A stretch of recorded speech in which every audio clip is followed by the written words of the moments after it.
2017년 5월부터 시작을 했고요. 샐러드를 정기 배송하는 플랫폼은 아마 거의 저희가 최초라고 알고 있습니다. 그러니까 여러분들은 하루에 몇 가지 감정을 느끼세요? 선생님 오늘 하루에 몇 가지 감정 느끼신 것 같으세요? 20가지 정도? 감정을 진짜 많이 느끼시네요. 진짜 대단하세요. 새벽 5시를 창업하고 유지하고 있는 이유가 첫 번째가 시장에 기회가 있었기 때문에 한 거고, 두 번째는 제 개인의 행복에 가까워지기 때문에 창업을 한다고 생각합니다. 이 64가 의미하는 바가 뭐냐면 인간의 감정이 크게 64가지 감정이 있다고 합니다.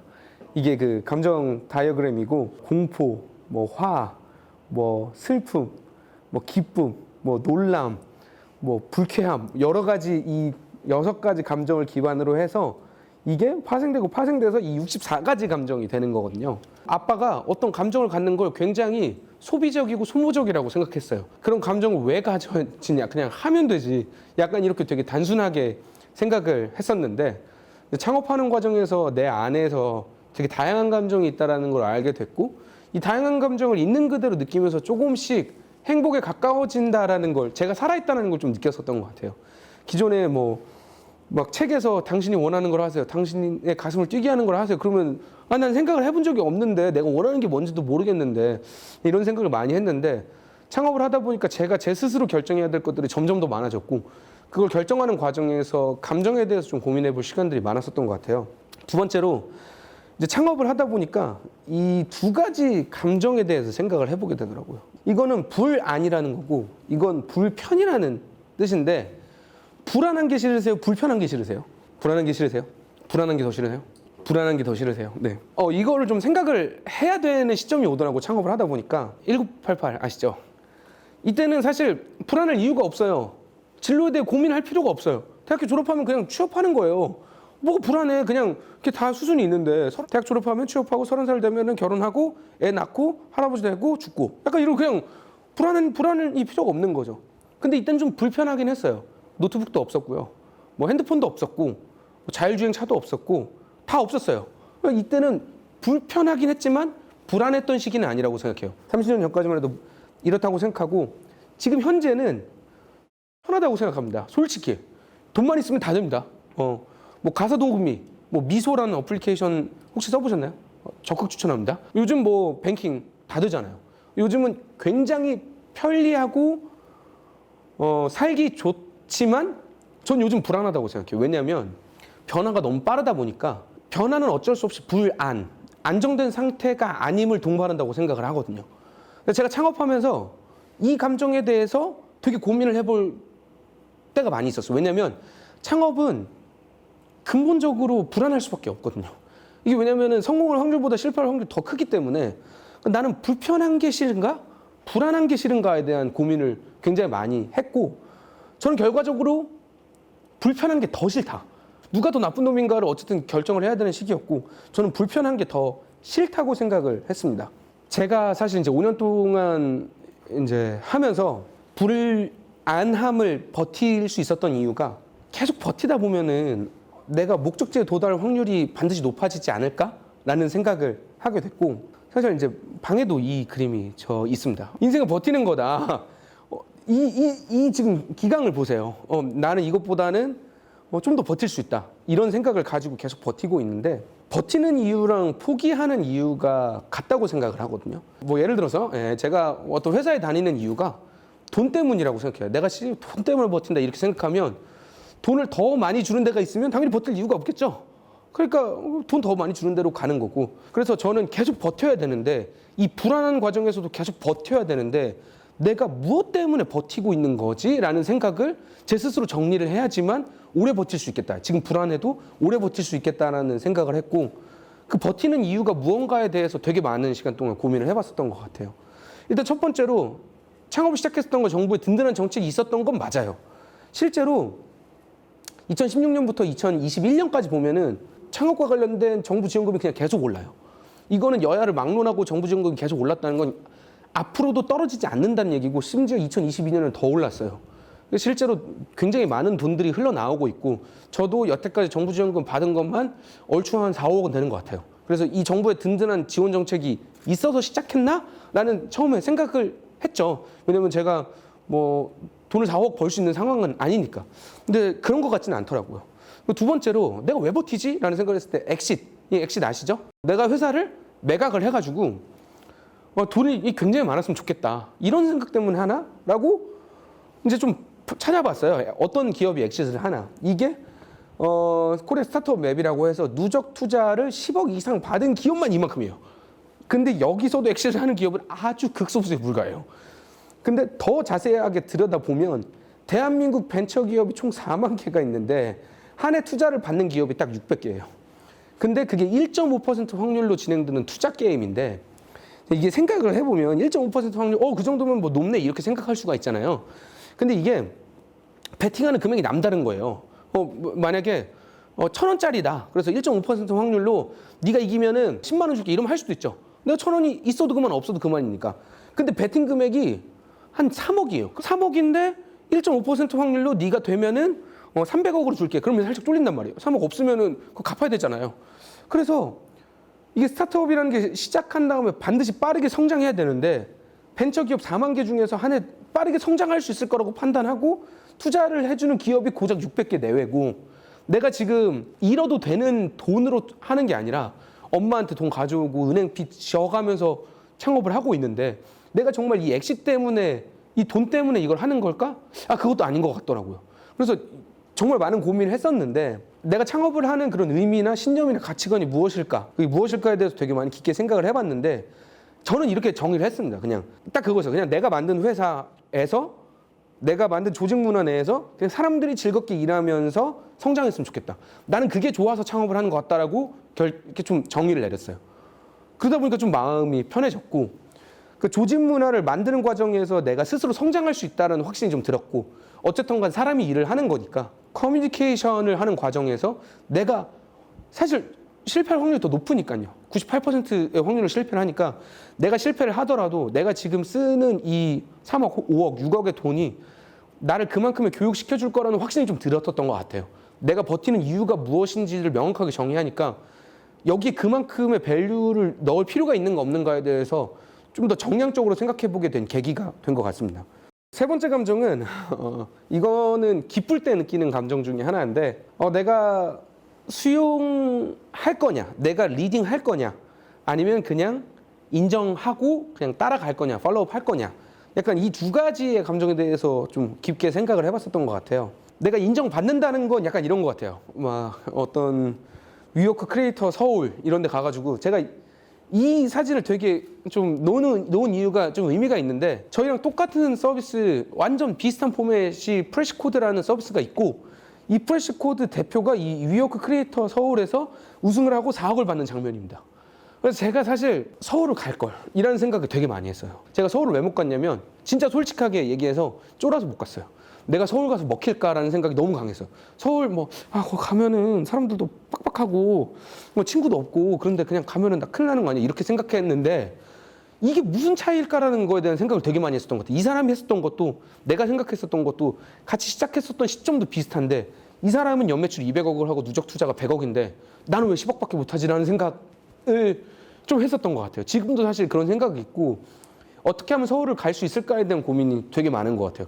저한테 만약에 시간을 돌려서 창업을 다시 시작하라고 하면은 전 서울에서도 시작 안 할 것 같아요. 샌프란시스코 갈 것 같아요.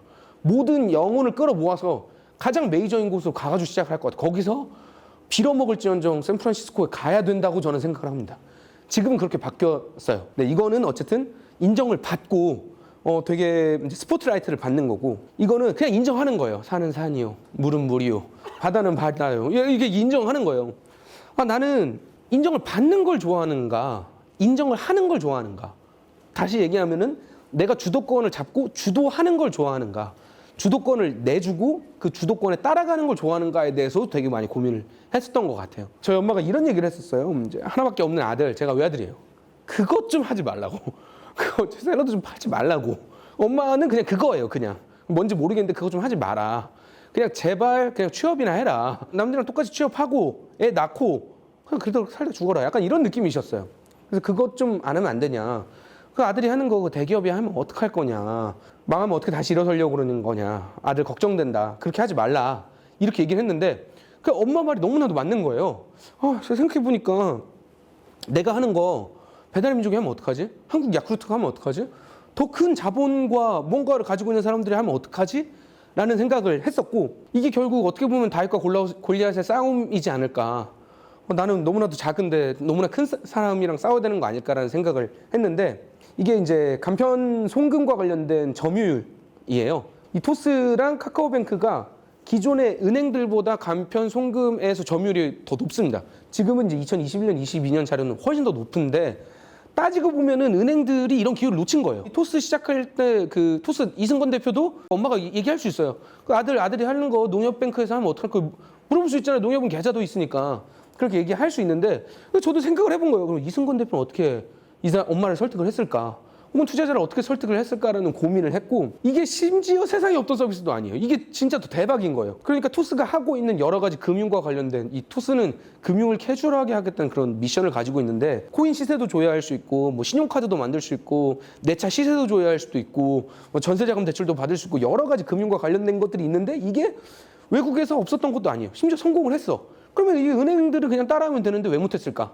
그 엄마가 생각했었던 걱정들, 그거대로 그냥 그대로 하면 되는데 왜 안 했을까? 이 은행이 예대 마진이라고 해서 예금과 대출 사이의 마진을 이제 챙기는 그런 구조예요. IMF 이전까지는 예금도 쉽고 대출도 쉽게 막 해줬어요. 해주다가 IMF 이후에는 구조조정이 들어오고, 그러면서 예금과 대출의 마진을 리스크를 관리하는 데 최적화가 되다 보니까 이 조직 자체가 너무 관료화된 거예요. 그러니까 이 사원이 듣긴 들었을 거예요. 저기 대리님, 저기 어디 영국에 코인베이스라는 게 있어가지고 간편, 뭐 페이팔이라는 게 있어서 간편 송금할 수 있대요. 저희도 이거 하면 어떨까요? 그러면은 대리가 과장한테, 차장한테, 팀장한테, 부부장한테, 부장한테, 본부장한테, 부행장한테, 대표까지 올라갔다 다시 내려오면은 이미 토스 만들어져 있는 거죠. 약간 이런 관료화된 조직 구조 때문에 못했었던 게 있고, 변화 성장을 주도적으로 추구하는 그런 퍼포먼스 지향하는 그런 조직 문화가 좀 없었던 거죠. 그러다 보니까 조직 내에서 특별하게 변화와 혁신을 해야 될 이유가 사라졌었던 거고요. 그리고 애초에 마인드 자체가 두 가지 마인드가 있는데, 사람은 원래 이 일을 하고 싶어 한다. 막 이 일을 해가지고 내가 그걸로 막 자아를 실현하고 싶다. 이렇게 생각하는 하나의 관점이 있고, 하나의 관점은 인간은 원래 일을 하기 싫어해. 약간 이런 관점이 있어요. 근데 보통의 관료화된 조직 문화는 약간 후자의 경우가 더 많고, 그러다 보니까 잔소리, 뭐 이해할 수 없는 일, 일을 위한 일, 하고 싶지 않은 일, 뭐 존경할 수 없는 동료와 상사, 부장님인데 막 나보다 연봉은 3배씩 많이 받아. 근데 엑셀을 못 켜. 그럼 뭐 열받는 거예요. 열받아.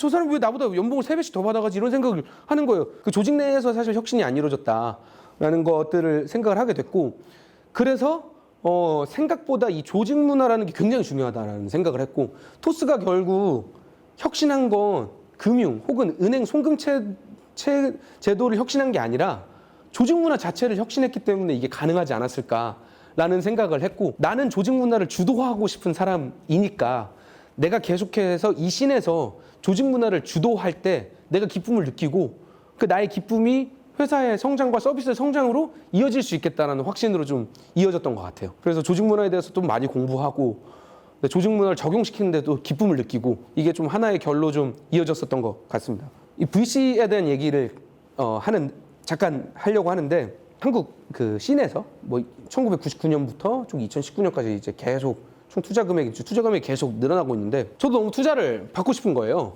조직 문화를 혁신하려면 돈이 있어야 되잖아요. 이 벤처 캐피탈에서 어떻게 돈을 따올까라는 생각을 했는데, 벤처 캐피탈에서 돈을 따오는 방식이 3가지가 있는 것 같습니다. 첫 번째로, 제가 진짜 토스 엄청 좋아하는데, 이승건 대표는 사업계획서를 200페이지를 썼대요. 근데 사업계획서를 써보셨으면 아시겠지만 20장 쓰기도 어렵습니다. 근데 200페이지의 주장과 근거와 논리가 정말 촘촘하게 연계돼 있대요. 이 사람은 애초부터 아주 똑똑한 사람이었어요. 정말 설득을 완전 잘하던가. 두 번째로 커리어를 가지고 있거나, 마켓컬리의 김수라 대표고, 이런 처음부터 이렇게 좀 많은 투자금을 가지고 출발할 수 있었던 것 같고, 김봉진 대표인데 이분은 그 노력을 굉장히 중요하게 생각하시는 분이에요. 저는 사실 논리도 없고 아직 커리어를 가지고 있는 것도 아니다 보니까, 반드시 시장을 혁신하겠다는 액션과 2배로 노력해야 되겠다는 게 저한테는 굉장히 중요하다고 생각을 했고, 제가 처음 투자받은 곳이 이제 윤민창의 투자재단이라고, 그 메가스터디 손주은 회장이 자신의 사재로 만든 펀드예요. 근데 거기서 처음 투자를 받았는데, 2기 떨어지고 3기 떨어지고 4기 떨어지고 5기 떨어지고 6기 때 처음에 서류 붙었어요. 그러고 이제 손주은 회장한테 가가지고 발표를 했는데 손주은 회장이 그 얘기를 해주셨어요. 너는 포기할 것 같지 않아서 그렇다. 그러니까 뭐 사업계획서가 막 촘촘하고 막 그래서 주셨던 건 아닌 것 같아요. 투자금이 엄청 컸었던 것도 아니고 10억 정도였으니까 아주 큰 정도는 아니었으니까. 근데 당신은 내가 투자를 해도 이렇게 계속 노력하는 걸 보니까 쉽게 포기할 사람은 아닌 것 같다고 생각을 해서 투자를 하겠다. 이렇게 얘기를 해줬거든요. 제 그 사무실에 벽에 붙어 있는 건데 갓영신이라고 보시면은 2018년 11월 12일 날 배송 시작을 해서 현재까지 샐러드로 소비한 금액만 1,000만 원이에요. 그래서 실제로 이 고객을 인터뷰를 하러 갔어요. 아니 도대체 어떻게 샐러드를 1,000만 원씩이나 먹을 수 있는가? 그리고 궁금한 거예요. 이 모든 고객이 이랬으면 좋겠는 거예요. 왜냐면은 이 한 사람의 고객이 160명의 일반 고객을 대체를 하더라고요. 그러면은 생각을 할 때, 우리가 자원이 있으면은 이런 고객을 어떻게 하면 획득할 수 있을까에 대해서 고민을 했고, 실제로 이 고객을 만나서 인터뷰를 좀 했고요. 제가 수익 모델 기반으로 생각하는 게 굉장히 중요하다고 생각하는데, 이제 고객이 너무나도 많은 얘기를 해요. 어쩔 수 없이 수익 모델 기반으로 고객 가치를 판단하는 기준점이 필요하다는 생각도 좀 해봤습니다. 그 가정신 고객을 좀 보면서.